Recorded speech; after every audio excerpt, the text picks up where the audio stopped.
వైఎస్ఆర్సీపీ జిల్లా అధ్యక్షులు మందపాటి శాసగిరి గారు మాజీ మంత్రివర్యులు డొక్కా మాణిక్ వరప్రసాద్ గారి మీద తీవ్రమైన విమర్శలు చేయటం జరిగింది.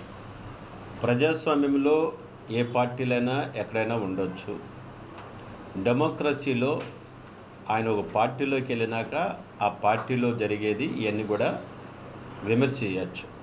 దానికి శాసగిరి గారు మొట్టమొదటిసారి అసలు నువ్వు ఏ పార్టీలో ఉండవు, ఏ పార్టీ నుంచి వచ్చేసి శాసగిరి తెలుసుకోవాలి. శాసగిరి ఉద్యోగానికి రాజీనామా చేసి తెలుగుదేశం పార్టీ టికెట్ కోసం ట్రై చేసింది శాసగిరి గారు. ఇప్పుడు వైఎస్ఆర్సీపీలోకి వచ్చాడు. నువ్వు కూడా 2-3 పార్టీలు మారావు. వ్యక్తిగతంగా వెళ్ళకూడదు. ఏదన్నా ఉంటే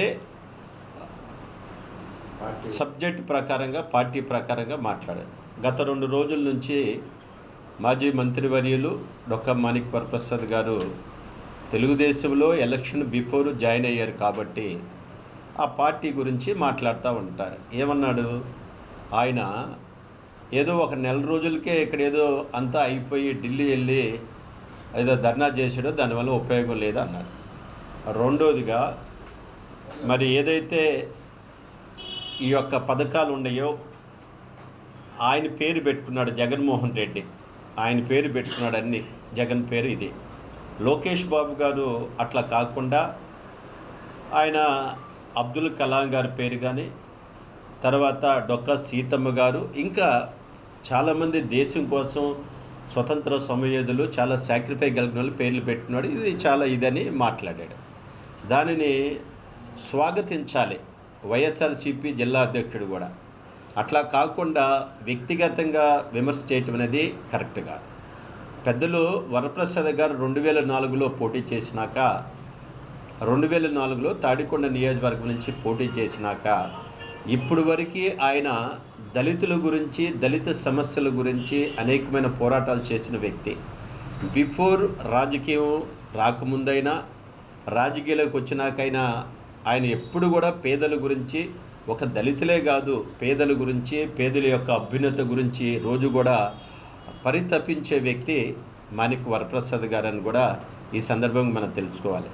అంతేకాదు ఏదైతే ఎస్సీ ఎస్టీ సబ్ ప్లాన్ ఉందో ఆ సబ్ ప్లాన్ చట్టం చేస్తానికి కీలకంగా పాత్ర వహించిన వ్యక్తి వరప్రసాద్ గారని కూడా ఈ సందర్భంగా మనం తెలుసుకోవాలి. శాసగిరి గారు తెలుసుకోవాలి. అంతేకాకుండా అట్లా అమరావతి రాజధాని ఇక్కడ ఉంటే చాలా బాగుంటుందని మొట్టమొదటిసారి అమరావతి రాజధాని ఇక్కడ ఉండాలని మాట్లాడిన వ్యక్తి మాజీ మంత్రి వరప్రసాద్ గారని కూడా ఈ సందర్భంగా తెలుసుకోవాలి. ఇదే కాదు, చెప్పుకుంటూ పోతే మరి చాలా ఆయన ఎడ్యుకేషన్ మినిస్టర్ ఉన్నప్పుడు ప్రతి నెల కూడా ఎక్కడెక్కడైతే మరి టీచర్స్ ప్రమోషన్ లేకుండా ఉండి వాళ్ళందరికీ కూడా ప్రతి నెల ఎక్కడికి ఖాళీ ఉంటే అక్కడ ప్రమోషన్లు ఇచ్చిన ఘనత కూడా వరప్రసాద్ గారిని ఈ సందర్భంగా తెలియజేసుకోవాలి. మరి మీ నాయకుడేమో ఏం చేయలేకపోయాడు. ఈ రాష్ట్రాన్ని ఎక్కడ చూసినా ఏ యొక్క ఈరోజు రోజుకొక శ్వేతపత్రం విడుదల చేస్తున్నారు చంద్రబాబు నాయుడు గారు, మంత్రులు గారు. నువ్వు ఏది కూడా దేంట్లో కూడా నువ్వు అవినీతి, అన్యాయం, దోపిడీ తప్పనించి ఎక్కడ కూడా ఈ దేశంలో, ఈ రాష్ట్రంలో ఏది ఒక చిన్న పని కూడా చేసింది జగన్మోహన్ రెడ్డి లేదు. అంతా కూడా దోసుకున్నాడు. అక్కడే చెబుతున్నాం మందపాటి శాసగిరి గారికి. అతను కూడా నాకు, మా అందరూ కూడా స్నేహితుడే. వ్యక్తిగత దోషాలకు వెళ్తే నువ్వు రాజకీయ నాయకుడు కాదు. సబ్జెక్ట్ ఉంటే మాట్లాడు. నీకు ఇంకా ఒక నెలే, నాకు తెలిసి ఒక నెలలో ఆయనది జిల్లా అధ్యక్షుడు కూడా తీసేస్తున్నారు జగన్మోహన్ రెడ్డి గారు. ఎలక్షన్ ముందేదో ఓట్ల కోసం పెట్టాడు, తర్వాత ఓట్లు అయిపోయినాక ఇప్పుడు జగన్మోహన్ రెడ్డి తీసేస్తున్నాడు. ఎందుకు తీసేస్తున్నాడంటే ఒక దళితుడు జిల్లా అధ్యక్షుడు ఉండడానికి ఒప్పుకోరు వాళ్ళు. ఎందుకు ఒప్పుకోరంటే ఈ రాష్ట్రంలో, దేశంలో ఒకసారి మనం చూసుకున్నట్లయితే ఎవరైతే మిథున్ రెడ్డి గారు ఉన్నాడో ఆయన ఫ్లోర్ లీడరు. ఎక్కడ ఫ్లోర్ లీడరు? పార్లమెంట్లో. ఎవరైతే రాజ్యసభలో ఉన్నారో ఆయన ఫ్లోర్ లీడర్ ఎవరు మనకు తెలుసు, విజయసాయి రెడ్డి. తర్వాత జగన్మోహన్ రెడ్డి గారు అసెంబ్లీలో ప్రతిపక్ష నాయకుడు, శాసన మండలిలో ప్రతిపక్ష నాయకుడు ఎవరు? అప్పిరెడ్డి గారు.